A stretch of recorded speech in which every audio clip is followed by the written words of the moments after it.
a través de el párroco de mi pueblo. Vive todavía, ya es muy mayor, viendo cómo él actuaba pastoralmente, cómo vivía en todos los órdenes su forma sacerdotal según la vocación que había recibido, en el trato con los niños, con los jóvenes, con los enfermos, con los adultos, en las celebraciones. Poco a poco me fue surgiendo la pregunta: ¿y tú por qué no puedes ser tan bien como don Fidel? En un principio yo esa pregunta que se suscitaba más bien la silenciaba, pero poco a poco fue imponiéndose y terminé diciendo: pues sí quiero ser como don Fidel. De modo que el contacto, la cercanía como monaguillo con mi párroco fue un factor muy importante para el surgimiento de la vocación.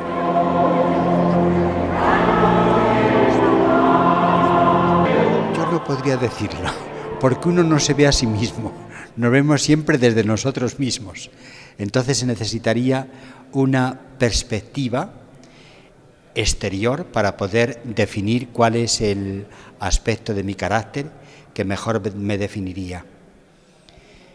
Viendo cómo eran mis padres, yo creo que de mi padre especialmente he recibido una dimensión de laboriosidad, de trabajo, y de mi madre de cercanía y de bondad. Esos son los aspectos en los que yo me he visto especialmente reflejado en mis padres.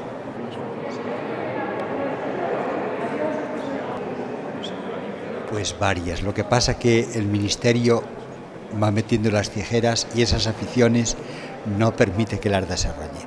A mí siempre me ha gustado mucho visitar otros lugares, diversos países, en cada ciudad los monumentos que la caracterizan, el paisaje también urbano de los lugares, paisajes lógicamente también rurales.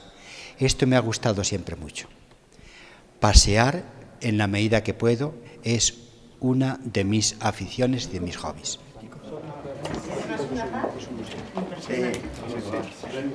Las divido. Unos cuantos días estoy en mi pueblo, con los hermanos, con los sobrinos, con la familia, con los conocidos y con los que poco a poco voy conociendo, porque ya en mi pueblo, cuando veo a los niños, no me basta con que me digan que son hijos de fulano y de la otra, sino que tengo que preguntar también por los abuelos. Ya no me bastan los padres.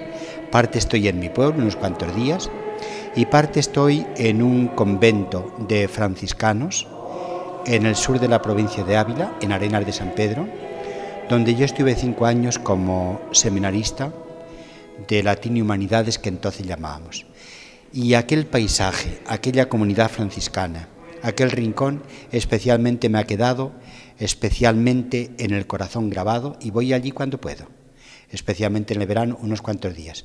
También van otros amigos que se han unido a la misma percepción del paisaje y de la comunidad.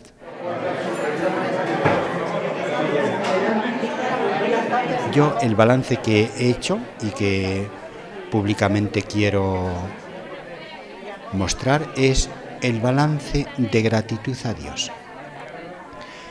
Hay unas palabras que escribió Romano Guardini, sobre el cual empezó a hacer la tesis doctoral el actual Papa Francisco, unas palabras que a mí especialmente me ayudan en esta coyuntura. Las palabras son las siguientes: la gratitud es como el perfume de la memoria del corazón. Yo cuando echo la mirada a estos 25 años me siento particularmente deudor de Dios, cuya misericordia y fidelidad quiero proclamar, y también de tantos y de tantas. Estoy pensando en los obispos auxiliares en Bilbao, en los vicarios territoriales o generales, en el presbiterio, en los delegados, en religiosos y religiosas, de vida apostólica y contemplativa, en los seglares, ellos y ellas, me siento deudor de todos. Y les doy gracias porque con su ayuda me ha sido posible desarrollar el ministerio. Y de cara al futuro, hago mías unas palabras que el Papa Juan Pablo II, tomadas del Evangelio, nos dirigió a la Iglesia entera al comenzar el tercer milenio.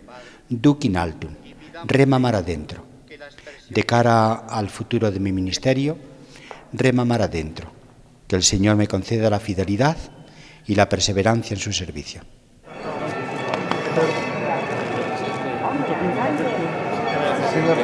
A mí me parece muy importante. La universidad es uno de los campos, concretamente la Universidad Pontificia de Salamanca, es uno de los campos que forman parte de la misión de la Iglesia, lógicamente como un espacio humano y académico.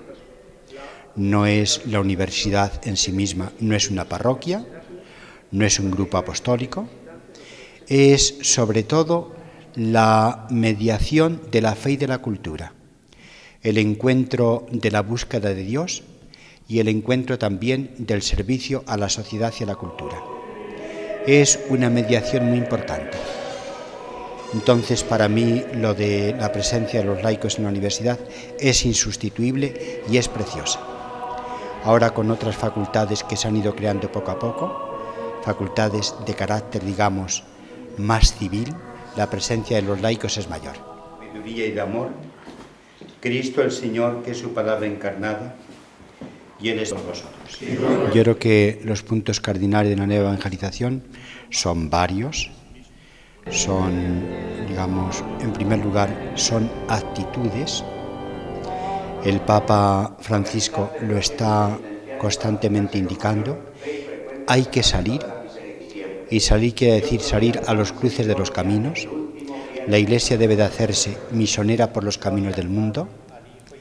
Tenemos que, todos nosotros, que asumir una conversión pastoral para la nueva evangelización.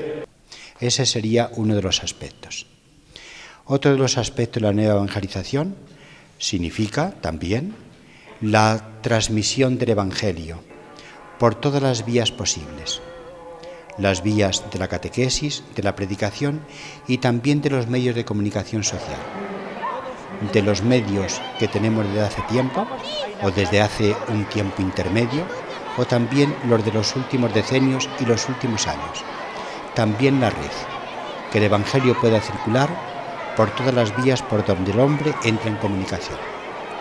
Es evidente que todos los medios son medios, por tanto tienen que ser, de alguna forma, por parte de todos nosotros, modelados para que transmitan lo que queremos. Porque evidentemente en la red y en los otros medios solo encontramos lo que se ha introducido antes. Que nosotros sepamos transmitir el Evangelio de una forma adecuada a la cultura mediática. Esa sería otra vía. Otra vía muy importante en la transmisión de la fe, de la nueva evangelización, es todo lo relacionado con la proximidad que nuestro Señor tuvo al mundo de los pobres, de los enfermos, de los pecadores, de los que no cuentan. Por esta vía, que es una vía radicalmente evangélica, también se transmite el Evangelio. La palabra queda fortalecida con los gestos del amor, y los gestos del amor, de la solidaridad y la compasión deben de quedar explicitados por la palabra. Son diversas vías que en la última asamblea del Sínodo de los Obispos fueron apareciendo de una forma o de otra. Después, en las proposiciones finales, ahí quedan condensados, pero las proposiciones finales no recogen la totalidad. Esperamos que la exhortación apostólica del Papa, de una manera razonada, recogiendo los frutos mejores de la Asamblea, nos exponga cuáles son las vías de la evangelización en nuestro tiempo.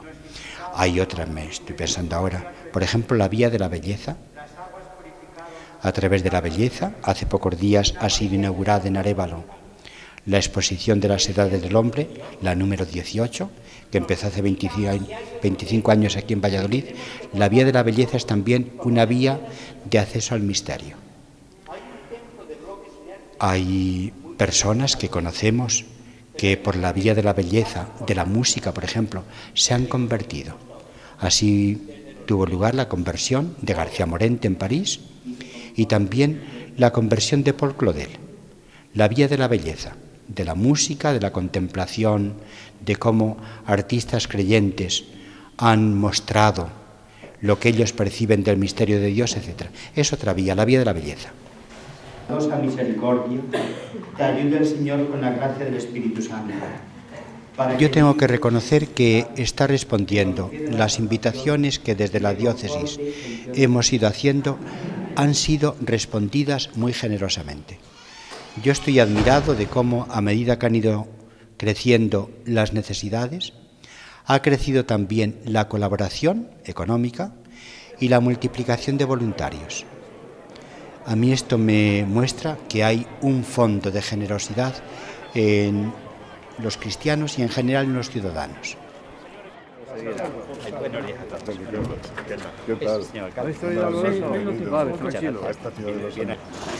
Hay algunos elementos que ya estaban a punto de ponerse en marcha, que hemos podido o ultimar o casi ultimar. Por ejemplo, una simplificación del organigrama de la diócesis.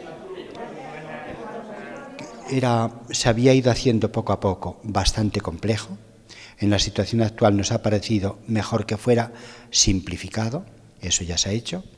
Estamos trabajando todavía con la renovación del directorio de la iniciación cristiana. Es un tema sobre el cual tenemos que volver de vez en cuando. En nuestra diócesis se trató hace algunos años, pero nos hemos dado cuenta que necesitamos una reflexión muy detenida y más a fondo. Ahí me gustaría que colaboráramos todos en la nueva evangelización, en la transmisión de la fe, uniendo la contribución de la familia. Los padres de familia tienen que transmitir la fe a sus hijos enseñándoles a rezar también y de otras formas. La familia, la parroquia con las diversas organizaciones, servicios que tiene, y también la escuela católica y la clase de religión. Que podamos unir la colaboración de estas diversas instancias para poder transmitir la fe y ayudar a madurar en la fe, que es un campo fundamental. Hoy nos cuesta particularmente transmitir la fe a las nuevas generaciones que van llegando.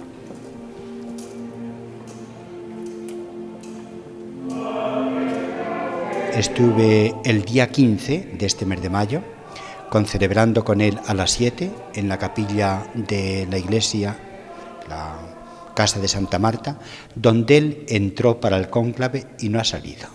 Fue elegido papa y allí continúa viviendo. Concelebré con él, con la cercanía que él crea, porque el Papa Francisco tiene, yo creo que es la gracia de Dios de acortar distancias. Con él enseguida desaparecen las distancias. Es una persona muy cercana, muy directa, es valiente en sus manifestaciones, como está mostrando todos los días. Yo pude celebrar aquel día con él y escuché la homilía, una homilía que como un buen párroco, sin papeles, hizo unas cuantas consideraciones sobre las lecturas que aquel día habían sido proclamadas. Precisamente a esas lecturas y a aquellas reflexiones del Papa he hecho yo referencia particular en la celebración con los sacerdotes de la congregación de San Felipe Neri.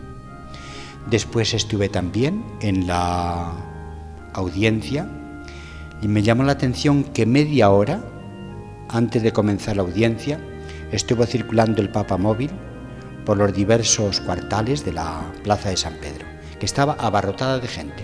Unas 100.000 personas calculaban que habría. 80.000 habían pedido el ticket para poder entrar y calculaban desde la Secretaría de Estado, según la praxis, que por lo menos otras 20.000 habían accedido sin el ticket. Una multitud inmensa. El Papa manifiesta, especialmente con las personas más vulneradas, más heridas por la vida, una proximidad evangélica admirable. Yo mantengo en la retina como el Papa abrazó a un señor, se veía que disminuido, deforme, que le habían presentado, y entonces él lo abrazó. A mí me recordó al abrazo de San Francisco de Asís al leproso. Está acercándose a las heridas de la humanidad y dándonos pistas también de salida de cara al futuro. Yo lo conocí al Papa Francisco el año 2006, que recibí también los ejercicios, la predicación de los ejercicios que él nos dio a la conferencia episcopal, y después en el 2007 estuve conviviendo con él en la conferencia del episcopado latinoamericano y del Caribe en Aparecida, en Brasil. Él fue elegido, se veía que tenía una gran autoridad moral sobre los obispos que participaban en la conferencia. Él fue elegido como presidente de la comisión de redacción de los textos de la Asamblea, y lo hicieron muy bien, con acogida sencilla de las sugerencias de mejora, con una evaluación de lo que se proponía y al mismo tiempo con una mirada larga y segura.